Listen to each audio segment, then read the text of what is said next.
最靠谱的配方，最常用的食材，最简单的做法。喜欢吃大米松糕的朋友，锁定这个配方，不发黏不散粉，一次成功做不废，千万别错过哦。碗里倒入250克杂米粉，也就是大米粉，85克糯米粉，50克糖，混合均匀。再少量多次的加入105克水，将粉打湿，边倒边搅拌。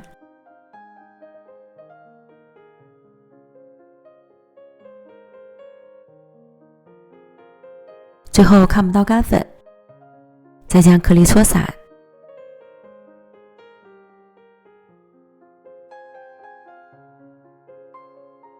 转2把，按开成块状，说明干湿度最佳。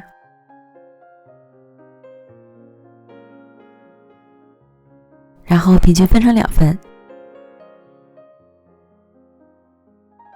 在1份里面加入5克木茶粉，混合均匀。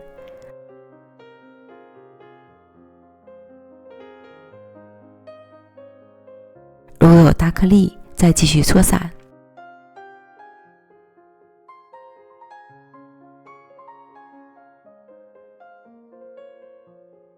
然后分别将2个颜色的米粉过筛一遍。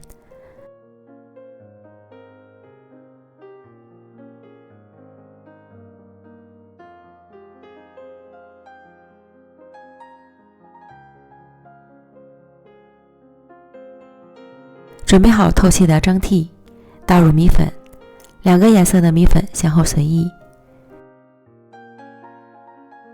轻轻将表面刮平即可，不要去按压。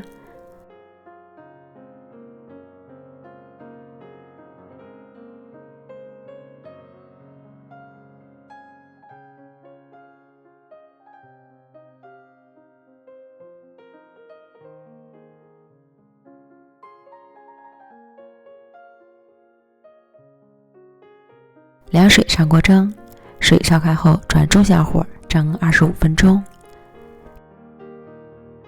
蒸好后直接开盖，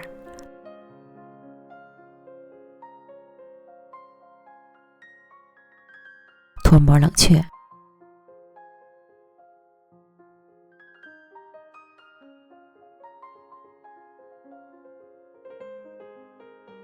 放凉即可切块。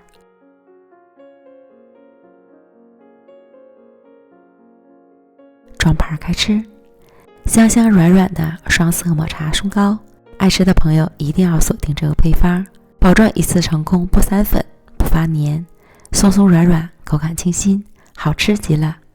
既可以当零食，也能当主食，喜欢的朋友就赶快试试吧。